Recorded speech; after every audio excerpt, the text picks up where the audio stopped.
शन्नो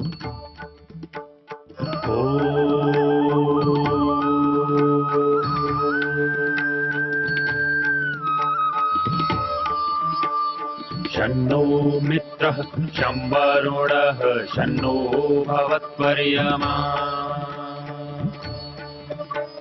शन्न इन्द्रो बृहस्पतिः शन्नो विष्णुरुक्रमः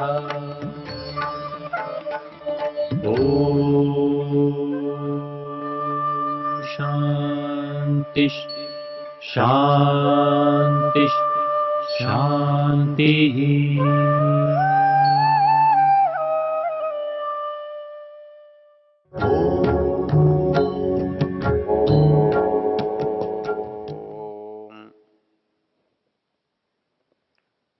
हम यजुर्वेद के 32वें अध्याय पर चर्चा कर रहे हैं।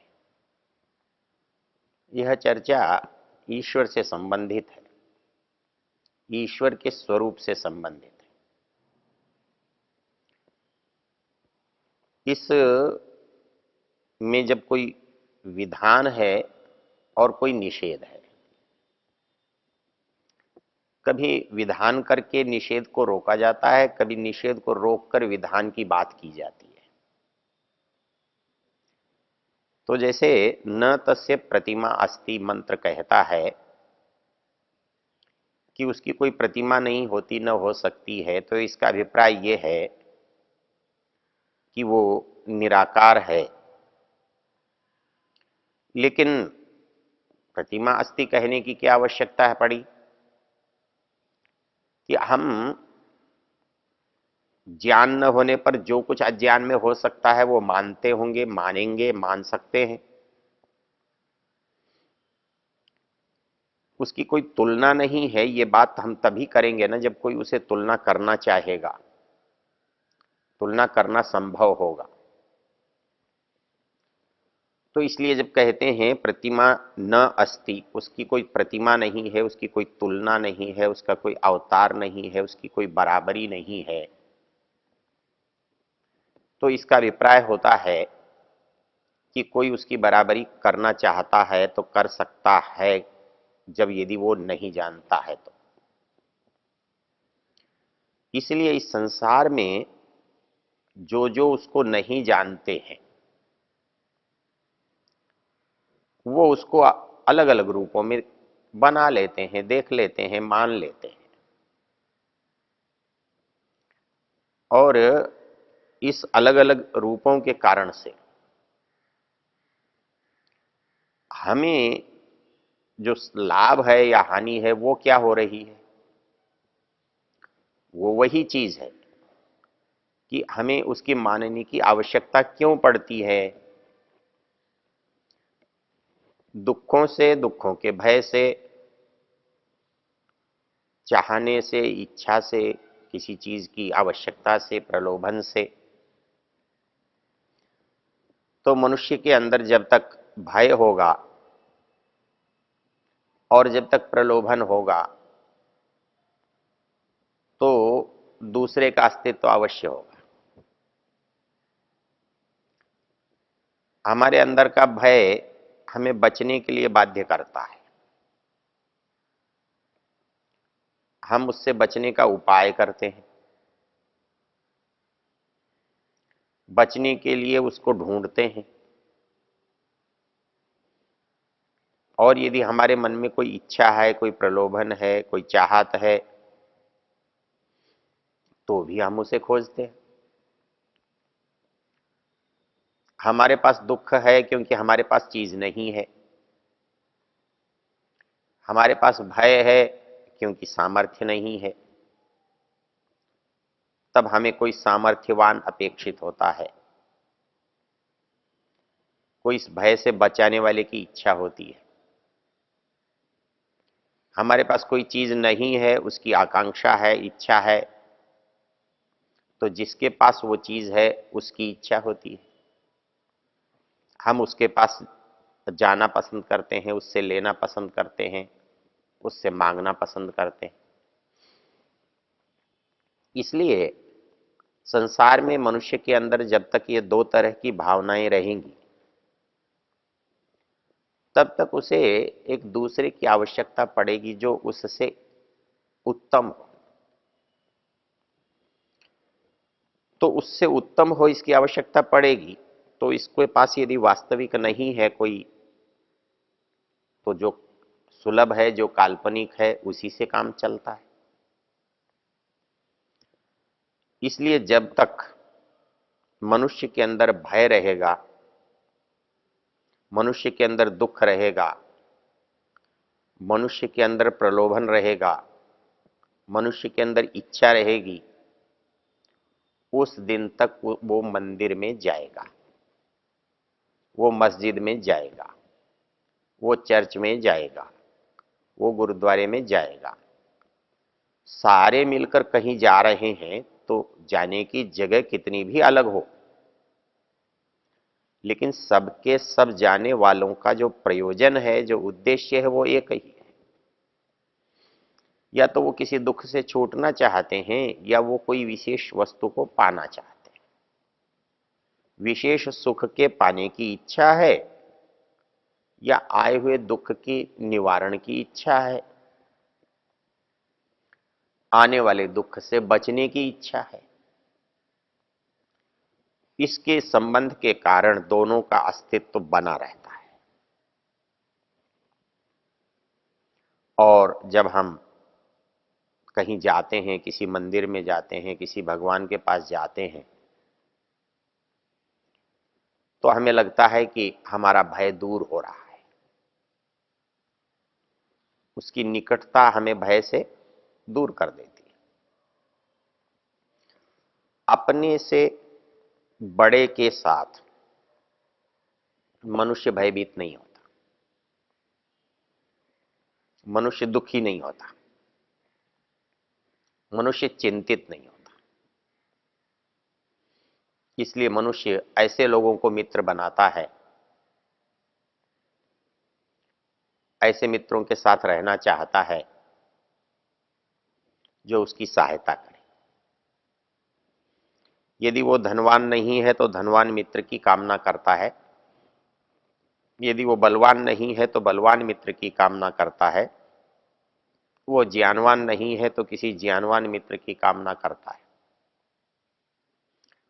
और ऐसे मित्रों की सहायता से वो दुखों से अपने को दूर समझता है, अभावों से अपने को परे मानता है। तो वैसे ही जिस क्षण हम ईश्वर के पास अपने को मानते हैं, उस समय हमारा मन भय से रहित हो जाता है। इसमें वस्तु का होना उतना आवश्यक नहीं है जितना हमारा मनस्थिति का होना आवश्यक है। हम मंदिर में जाके हमारी मनस्थिति ईश्वर की हो जाती है, ईश्वर के साथ की हो जाती है। और जब हम किसी चीज को ईश्वर मान लेते हैं तो हमारा पूर्ण समर्पण उसके साथ हो जाता है। ईश्वर के प्रति जो भाव हमारे मन में हैं या होने चाहिए, वो सब के सब भाव उस वस्तु के प्रति होते हैं। और जब मेरे भाव, मेरा समर्पण उसको ईश्वर मानकर होता है, उसे बड़ा मानकर होता है, तो मेरे अंदर स्वतः ही, मेरे मन के अंदर से वो भय, वो दुख, वो अभाव दूर होने लगते हैं। मैं निश्चिंत होता हूं। मैं समझता हूं कि परमेश्वर के मैं नजदीक हूं। परमेश्वर मेरे अभावों को दूर करेगा, परमेश्वर मेरे दुखों को दूर करेगा, परमेश्वर मुझे सुखी करेगा। इस भावना और इस कल्पना से वो उससे जुड़ा रहता है। जब तक मनुष्य के अंदर ये भय, ये प्रलोभन, ये दुख, ये सुख की इच्छा बनी रहेगी, तब तक उसका मंदिर से, उसका ईश्वर से संबंध बना रहेगा। इसलिए कोई समय ऐसा नहीं आएगा जब इस समाज में ईश्वर की आवश्यकता नहीं होगी। संसार में कोई भी व्यक्ति ऐसा नहीं है जिसके सामने यह परिस्थिति ना आती हो, जिसके जीवन में कभी दुख ना आए, किसी के जीवन में अभाव ना आए, असमर्थता ना आए, मजबूरी ना आए, ऐसा होता नहीं। ऐसी परिस्थिति में उस सहारे की, उस अवलंबन की आवश्यकता है।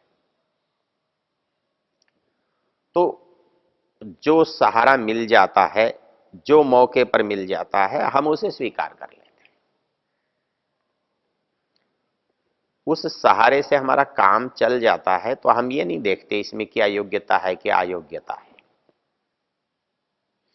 हम तो उससे काम चला लेते हैं। वही स्थिति मनुष्य की है। मनुष्य जो है कैसे भी ईश्वर से काम चलाता है और उसका काम चलता है। तो इस दृष्टि से हमारी अंदर जो प्रवृत्ति है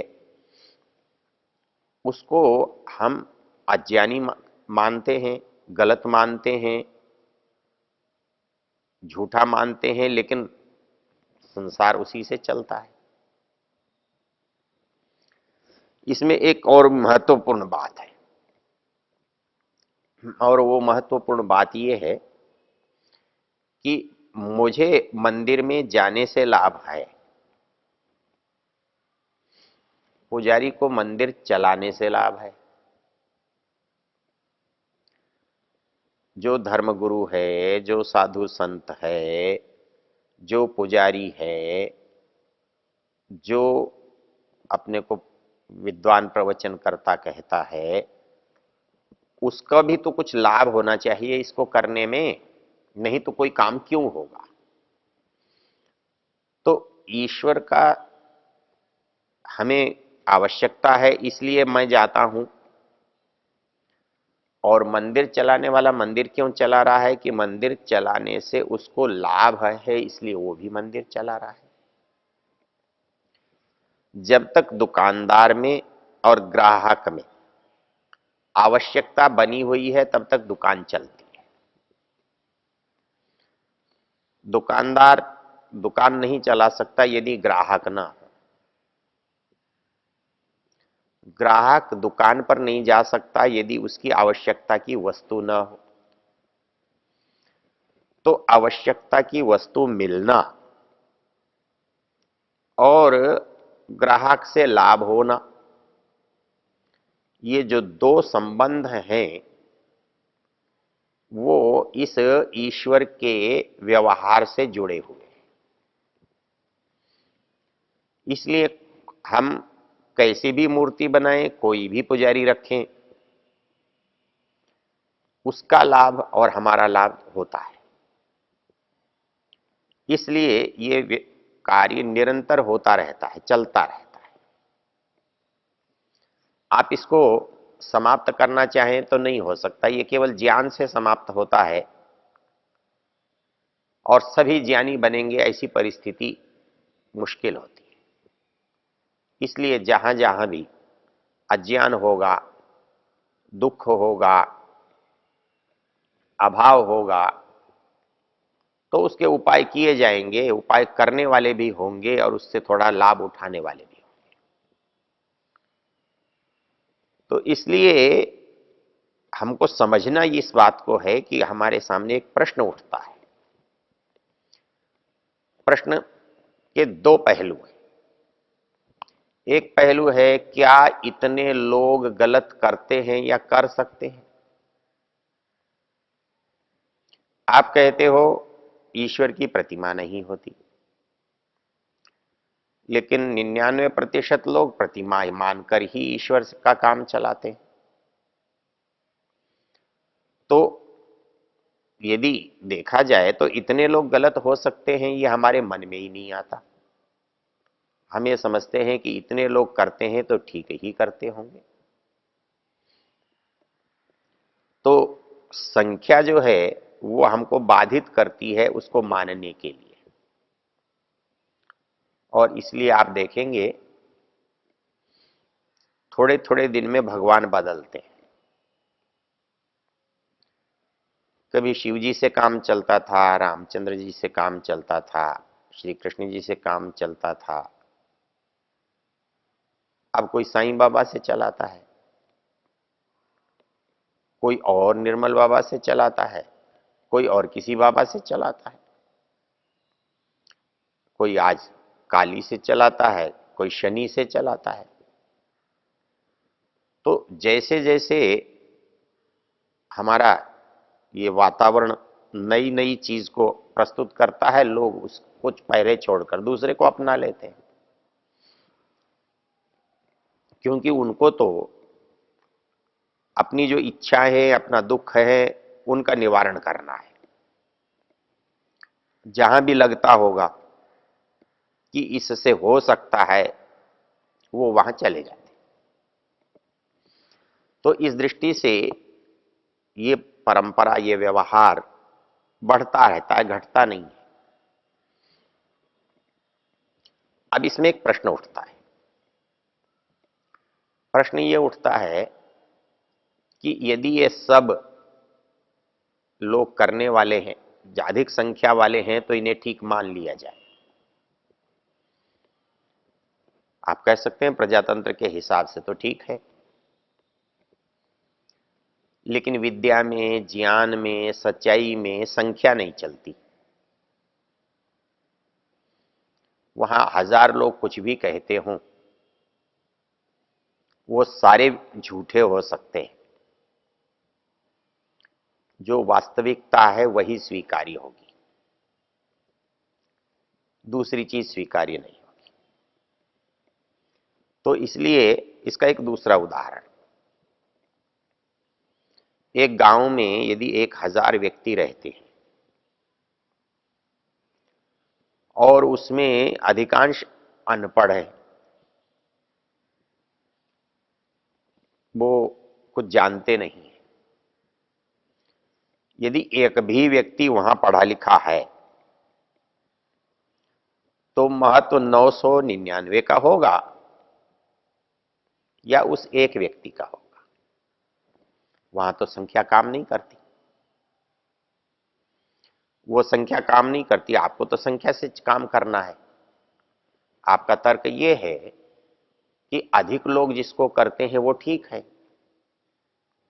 तो संसार में बहुत लोग, अधिक से अधिक लोग यही करते हैं, इसलिए इसे ठीक मानना चाहिए। तर्क तो यही कहता है। लेकिन व्यवहार ये कहता है कि 1000, 5000, 20,000 लोगों में एक व्यक्ति सुपठित है, समझदार है, और दूसरे अपठित हैं, मूर्ख हैं, तो एक की मानी जाती है, 1000 की नहीं मानी जाती। इसलिए ईश्वर के ज्ञान की, ईश्वर की उपस्थिति की जब हम चर्चा करते हैं तो उसके लिए संख्या का कोई महत्व नहीं होता। कितने लोग क्या मानते हैं, कितने लोग क्या मानते हैं, कितने खुदा को मानते हैं, कितने ईसा को मानते हैं, कितने विष्णु को मानते हैं, कितने शिव को मानते हैं, इन चीजों का कोई अर्थ नहीं होता जब हम उसके सत्य स्वरूप पर बात करते हैं। ओ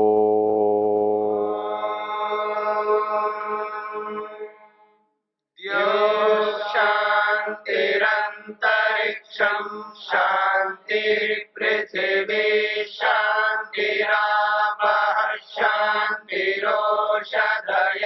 शांतिः वनस्पतयः शांतिर्विश्वे देवा शांतिर्ब्रह्म शांति सर्वं शांति शांतिरेव शांति क्षमा शांतिरेधि। ओम